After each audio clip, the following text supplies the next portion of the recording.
Friends, you again very welcome in your YouTube channel Sun classes maths. और आज हम लोग देखेंगे 9th नंबर क्वेश्चन को, जो कि हमारा 9.2 एक्सरसाइज से चल रहा है फ्रॉम एमएल अग्रवाल। तो यहाँ पर हमसे क्वेश्चन क्या बोल रहे हैं, बोल रहे हैं which term of the AP 53 and so on, जो भी आपकी एपी लिखी हुई है as the first negative term. ठीक है, ऐसा कौन सा इस एपी में टर्म होगा जो पहला नेगेटिव टर्म हमें देखने को कौन सा मिलेगा। ठीक है, तो यहाँ पर बेसिकली क्या बोल रहे हैं कि नेगेटिव टर्म कौन सा होगा। तो मान लेते हैं कि हमारा जो nth टर्म है, लेट सपोज करते हैं, सपोज लेट लिखा है सीधा, let the nth term is the first negative term. ठीक है, तो अगर हमारे पास अगर हम लोग मानते हैं कि nth जो टर्म है वो हमारा नेगेटिव टर्म है, तो नेगेटिव अगर होगा तो ऑब्वियस सी बात है, जीरो से छोटा होगा तभी नेगेटिव होगा। तो यहाँ पर हमारे पास कंडीशन क्या हो जाएगी, जो nth टर्म है वो हमारा क्या, जीरो से छोटा होगा। ठीक है, अब हमें nth टर्म को लिखना आता है, यानी कि कोई भी जनरल टर्म की अगर हम लोग बात करते हैं तो हमें लिखना आता है। कैसे लिखते हैं, a plus n minus one into D. ठीक है, फ्रॉम जनरल टर्म फॉर्मूला। और ये हमारा क्या है, ये पूरी की पूरी जो होल एंटिटी है वो हमारी किससे छोटी है, जीरो से छोटी है। अभी फ्रॉम क्वेश्चन ये हमें गिवन है कि जो एपी हमारी है वो कुछ इस फॉर्म में है। ठीक है, तो जिसमें जो फर्स्ट टर्म है फ्रॉम एपी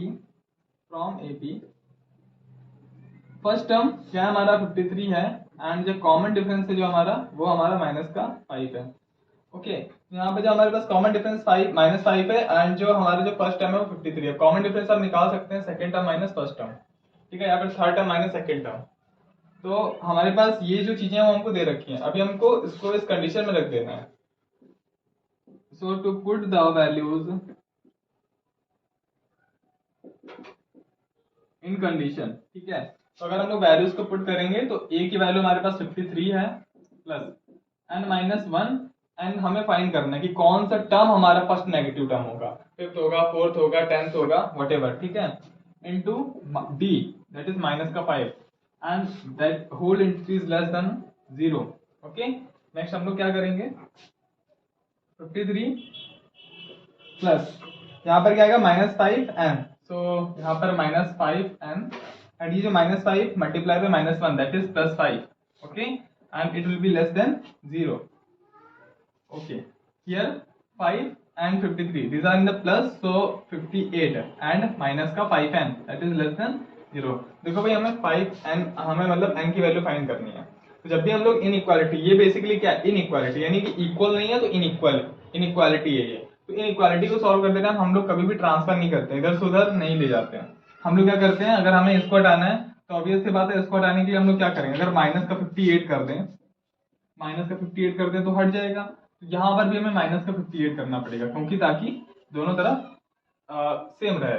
ठीक है, तो इनइक्वालिटी में भी कोई फर्क ना पड़े। तो यहाँ पर क्या हो जाएगा, 58 विल बी कैंसिल्ड बाय 58।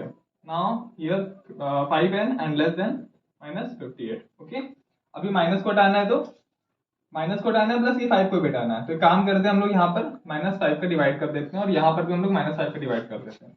ये कैंसिल आउट हो गया, ये भी कैंसिल आउट हो गया, ये माइनस चला गया। अभी क्या गया, n is less than 58 and divided by 5। जब भी हम लोग माइनस से डिवाइड करते हैं तो यहाँ पर क्या होता है, हमारी जो इनइक्वालिटी होती है वो चेंज हो जाती है। यहाँ पर क्या हो जाएगा, n इज ग्रेटर देन। ठीक है, अभी क्या करेंगे, जब हम लोग इसको डिवाइड करेंगे तो हमारे पास क्या आ जाएगा, n इज ग्रेटर देन 5 बन जा 5, 5 बन जा 5 एंड 0.6। ठीक है, तो अभी यहाँ पर हमें क्या दिख रहा है, n जो है वो बड़ा होना चाहिए। और मैंने आपको बताया था कि जो n होता है वो आपका एक इंटीजर होगा, यानी कि होल नंबर होगा। ठीक है, तो यहाँ पर डेसिमल फॉर्म में नहीं होना चाहिए, और 11.6 से बड़ा होना चाहिए, और यहाँ ये एक्सप्रेशन बोल रहा है। तो 11.6 से नेक्स्ट जो बड़ा इंटीजर हमारे पास आएगा, जो होल नंबर आएगा वो क्या होगा, 12 ही होगा। So that n will be 12। ठीक है, तो जो 12th नंबर जो होगा वो हमारा फर्स्ट नेगेटिव टर्म होगा अकॉर्डिंग टू दिस कंडीशन। तो फ्रेंड्स, ये हमारा क्वेश्चन नंबर 10 है, और ये क्वेश्चन नंबर 10 हमसे बोल रहा है कि determine the AP whose third term is 16 and seventh term exceeds the fifth term by 12। ठीक है, तो यहाँ पर हमसे बोल रहा है कि जो थर्ड टर्म है वो 16 है। तो ऑब्वियस सी बात है, हमको पता है कि लिखना आता है कि ए थर्ड जो है वो कितना है, 16 है। ठीक है, नेक्स्ट हमसे क्या बोल रहा है, तो ये काम करते हैं हम लोग इसको as a question number 1 consider कर लेते हैं। सेकंड जो हमसे बोल रहा है, बोले कि and seventh term exceeds the fifth term. Fifth term से ये बड़ा है, तो ये हमारे पास फिफ्थ टर्म आ गया। अब ये वाला जो टर्म है वो बड़ा है, कितना बड़ा है, 12 बड़ा है। तो अगर हमें इक्वल लिखना है तो ऑब्वियसली बात है हम लोग यहाँ पर जोड़ देंगे, क्योंकि ये वाला जो है वो हमारा बड़ा है, ठीक है। तो अगर हम लोग इसमें 12 ऐड करेंगे तो इसको हम लोग 12 और बढ़ा देंगे। इक्वल करने के लिए हम लोग फिफ्थ टर्म में अगर 12 जोड़ देंगे तो ये हमारे इक्वल हो जाएंगे दोनों के दोनों टर्म, ठीक है। तो ये हमारी जो हो गई कंडीशन नंबर सेकंड या फिर इक्वेशन नंबर सेकंड हो गई, ठीक है। अब एक काम करते हैं हम लोग यहाँ पर जनरल टर्म का फॉर्मूला अप्लाई करते हैं। तो क्या होता है, और हमसे बोल रहे हैं कि आपको क्या कंस्ट्रक्ट करना है, एपी को कंस्ट्रक्ट करना है, आपको एपी बनाना है, ठीक है। तो हमारे पास ये दो इक्वेशन है, अब इन दो इक्वेशन से कैसे बनाते हैं देखते हैं। तो यहाँ पर क्या है हमारे पास, from first equation a plus 2d is equal to 16। कैसे आया ये, तो डिटेल में देखते हैं इसको। a, ठीक है, मान लेते हैं, लेट अस कंसीडर, यहाँ पर पहले लिख लेते हैं एक line, let's consider an AP whose first term is a and common difference is b, okay. एक हमारे पास एक ऐसी एपी हमने कंसीडर कर ली जिसका जो फर्स्ट टर्म है वो a है एंड जो कॉमन डिफरेंस है वो हमारा d है, ठीक है। तो उस केस में हम लोग क्या करेंगे, अब हम लोग इसके लिए सॉल्यूशन लिखते हैं। तो ये देखो जनरल सॉल्यूशन से फॉर्मूला में अगर हमें कन्वर्ट करना है तो a, फर्स्ट टर्म a है, प्लस n माइनस 1, कौन से टर्म की बात कर रहे हैं, थर्ड टर्म की, तो 3 माइनस 1 इंटू d हमारा d हमें पता नहीं है, दैट इज 16। तो यहाँ पर क्या आ जाएगा, a plus 2d is equal to 16, ये हमारा इक्वेशन था 1, ठीक है। तो ये हमारा 1 इक्वेशन है। अब इसको देखते हैं सेकंड इक्वेशन को। जनरल टर्म के फॉर्मूले से आप यहाँ पर लिख भी सकते हैं एक line, from the formula of general term, ठीक है। और उसके बाद में फिर इसको चेंज करते हैं, तो a plus 7 minus 1 in bracket into D is equal to a plus 5 minus 1 into D plus में 12, ठीक है। यहाँ पर क्या आ जाएगा, a plus 6d that is a plus 4d that is equal to here plus, okay, plus 12 and this is our equation number second। a से a cancel out हो सकता है, बिल्कुल हो सकता है, दिख रहा है आपको। यहाँ पर क्या आएगा, इसको हम लोग ट्रांसफर कर लेते हैं, तो 6d minus 4d that is equal to 12, okay. So it will be 2d that is equal to 12 and d is equal to what, 6। Now we can put, यहाँ पर लिखते हैं, to put this in equation first. तो इसको जो हम लोग equation first में रखेंगे। अब यहाँ पर क्या है, मैं आपको एक रफली आइडिया दे रहा हूँ, ठीक है, पूरा सपोर्ट कर रहा हूँ कि कैसे आपको क्वेश्चन करना है। आपको एग्जाम में बहुत अच्छे तरीके से सारी चीजें लिख लिख के करना है, ठीक है, विद ऑल द फॉर्मेलिटीज। तो यहाँ पर डी की वैल्यू हम लोग पुट करेंगे यहाँ पर। तो अगर हम लोग डी की वैल्यू पुट करते हैं यहाँ पर, तो 2 इंटू, यहाँ पर देखते हैं तो लिखा हुआ है अभी क्या हमारे पास, इक्वेशन फर्स्ट क्या है, इक्वेशन फर्स्ट हमारा है a plus 2d that is equal to 16। यहाँ पर क्या करते हैं, d की वैल्यू पुट कर देते हैं, तो 2 into what, 6, so it will be 6 that is equal to 16, तो a इज इक्वल टू 4, ठीक है। तो हमारे पास फर्स्ट टर्म आ चुका है एंड हमारे पास कॉमन डिफरेंस आ चुका है। कॉमन डिफरेंस अपन का ये है एंड फर्स्ट टर्म है अपन का ये है। अभी क्या करते हैं हम लोग यहाँ पर, अब एपी बनाते हैं, ठीक है। तो एपी का जो फर्स्ट टर्म होगा, first term that is what, a होगा, ठीक है। Second term a plus D हो जाता है, ये तो फर्स्ट वाले लेक्चर पे आना चाहिए, यानी कि बेसिकली कॉमन डिफरेंस ऐड करते जाओ आगे वाले टर्म में, बस होता जाएगा। थर्ड टर्म ये हमारा सेकंड टर्म है, a प्लस b। अब इसमें क्या करना है, एक और डी ऐड कर दो, या फिर डायरेक्टली लिखने का तरीका होता है, देखो थर्ड टर्म के लिए हमने क्या लिखा था फॉर्मूला, a प्लस 2d, तो यहाँ पर ये भी आप अप्लाई कर सकते हो, उसको दे देना, नहीं प्रॉब्लम। थर्ड टर्म क्या हो जाएगा, a प्लस 2d। ऐसे फोर्थ टर्म क्या हो जाएगा, हमारा a प्लस 3d, ठीक है। अब इनमें आप वैल्यू रख दो, तो a की जब हम लोग वैल्यू रखेंगे that is what, our 4, and यहाँ पर जब हम लोग रखेंगे तो ये आ जाएगा हमारे पास 6 4 10, यहाँ पर जब रखेंगे तो 10 एंड 6 16, एंड ये हमारे पास आ जाएगा 22 and dot dot dot dot so on. तो ये हमारी क्या हो गई, ये हमारी हो गई 4 10 16 एंड 22। तो ये हो गया आपका इस क्वेश्चन का सॉल्यूशन। फ्रेंड्स ये हमारे क्वेश्चन नंबर 13 है, और इस क्वेश्चन हमसे बोल रहे हैं, देखो क्वेश्चन नंबर 11 और क्वेश्चन नंबर 12 जो हमने अभी स्किप किया है, तो उसको आप करिए, वो सिमिलर क्वेश्चन है।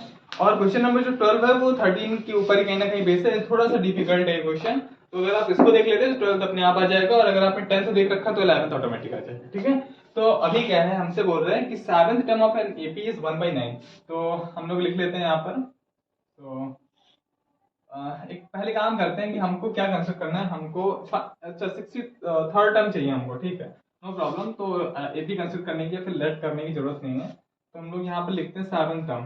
तो A 7 is equal to what 1 and यहाँ पर आप लिख सकते हैं let the AP whose first term is A and the common difference is D, then the 7th term is 1/9, ठीक है। तो एक ऐसी एपी के लिए बात कर रहे हैं जिसका जो फर्स्ट टर्म है वो हमारा ए है और जो कॉमन डिफरेंस है वो डी है, ठीक है। तो उस केस में हमारे पास इसके लिए अगर हम लोग 7 टर्म को जनरलाइज करना चाहते हैं या फिर इसका फॉर्मूला लिखना चाहते हैं तो कैसे लिखेंगे, ए यानी कि एक ऐसी एपी जिसका फर्स्ट टर्म ए है जिसको हमने कंसीडर किया है और 7 - 1 into d, ठीक है, that is equal to what 1/9 and that is question number first, ठीक है। सिमिलरली हमसे बोल रहा है for first condition, for first condition, okay. Next for second condition क्या बोल रहा है हमसे कि इट्स 9th टर्म, तो a 9th term is what 1/7, so a plus 9 minus 1 into d that is equals to what 1/7, so a plus 8d is equals to 1/7, ठीक है, and that is what equation number second, ठीक है। अभी हमारे पास दो equation आ चुकी हैं, ठीक है। यहाँ पर एक काम करते हैं 7 माइनस उनको 6 कर लेते हैं, अभी इतना तो आपको कंफर्म है, तो यहाँ पर मैं यहाँ पर इसको 6 कर लेता हूँ, ठीक है, तो 6d, ओके। तो अभी क्या करेंगे अपन, to solve equation number first and second, to solve the equation first and second, ठीक है, उसको अपन सॉल्व करेंगे। It is what a plus 6d that is equals to what 1/9 and a plus 8d that is equals to what maybe 1/7, yes that is 1/7, this is equation 1 and this is equation 2। Solve करने के लिए क्या करते हैं भाई, देखो दोनों का फैक्टर सेम है, फैक्टर सेम रखने होते हैं तो फैक्टर इसके सेम है, इसका भी 1 और इसका भी 1, किसी एक वेरिएबल का फैक्टर सेम होना चाहिए। आई होप ये सारी चीजें तो बिल्कुल क्लियर होंगी, आईसीएससी बोर्ड के बनते हो आप लोग। तो यहाँ पर क्या है टू सब्ट्रैक्ट, ठीक है, यहाँ पर to solve the equation first and second, तो बेसिकली डायरेक्टली सब्ट्रैक्ट कर देते हैं, यहाँ पर माइनस आ जाएगा, यहाँ पर माइनस आ जाएगा और ये भी माइनस हो जाएगा, ये सारे के सारे प्लस में, ये इससे कैंसिल आउट हो गया, 6 - 8 व्हाट माइनस का 2d and this is what 1/9 minus का 1/7, so that minus का 2d is equals to what 9 7 is 63, that is 7, so it will be yes 7 and minus का 9, so it will be minus का 2d and that will be minus का 2/63, it will be cancel out with this, so we will find 2 will be cancel out with 2, so we'll find d is equals to 1/63, okay। So this is the value of what d। now हमको क्या find करना है, हमको find करना है 63rd term, okay. तो अभी एक काम करिए, आप लोग इसका स्क्रीनशॉट लीजिए और मैं इसको रख करने वाला हूं। हमारे पास जो d की वैल्यू आई थी वो आई थी 1/63 एंड अभी हमारे पास इक्वेशन बनी थी वो इक्वेशन बनी थी a plus 6d, 7 टर्म था ना 6d that is equal to what 1/9, ठीक है। तो अभी अपन को क्या करना है, अभी अपन को d की वैल्यू तो आ चुकी है, ठीक है, d की वैल्यू आ चुकी है, तो अपन को a की वैल्यू फाइंड करनी है। so that what we will do, we will just put the value, यहाँ पे लिख लेते हैं to put the value in equation what in first, okay। so now we will put the value of d on here, so that we will find 63 that is equals to 1/9 and this is what 3 to the 6 and 3 to the 6 3 1 the 3, so it will be a is equals to 1/9 minus 2/21, so what we will find that is 9 1 जा 9 and 9 2 जा 18, so 21 minus का 9 that is equals to what, that will be 2 and 1 and maybe it is right, so 11 minus 9 is what, 11 minus 9 is what 2 and 1, okay, so it will be 189, okay। so 3 4 जा 12 and 3 6 जा 18 and 3 3 जा 9, so we will find 4/63, okay। so this is the value of a। now what we will do, हमारे पास देखो a की value आ चुकी है, तो एक काम करते हैं, so the value of a is what 4/63। अब देखो हमारे पास जो हमने a b कंसीडर की थी जिसका फर्स्ट टर्म a है एंड जो कॉमन डिफरेंस d है, उन दोनों की वैल्यू हमें मिल चुकी है। अभी अपन क्या करेंगे, अभी अपन फाइंड करेंगे 63rd term, so now a 63 that is equals to what a plus 63 minus 1 from the general term formula, ठीक है। अब ये तो इतना क्लियर हो रहा होगा आपको। तो 63 minus 1 into d. Now what we will do, we will just put the value of a, that is 4 upon 63, and plus 63 minus 1, that is what, 62, and the value of d is what, 1 upon 63. So we'll just put here, and we will see that 4 plus 62 upon 63. So the A63 will be 66 upon 63. So A63 is what, 3 to the 6, 3 to the 6, and 3 to the 6, 3 to the 6. This is the answer of this question. देखो यहाँ पर जो हमारे पास answer आ चुका है वो 22/21 आ चुका है, लेकिन मैं आपको बता दूं ये क्वेश्चन आंसर जो है गलत है हम लोगों का। तो कहीं ना कहीं हम लोगों ने कहीं ना कहीं तो मिस्टेक की है।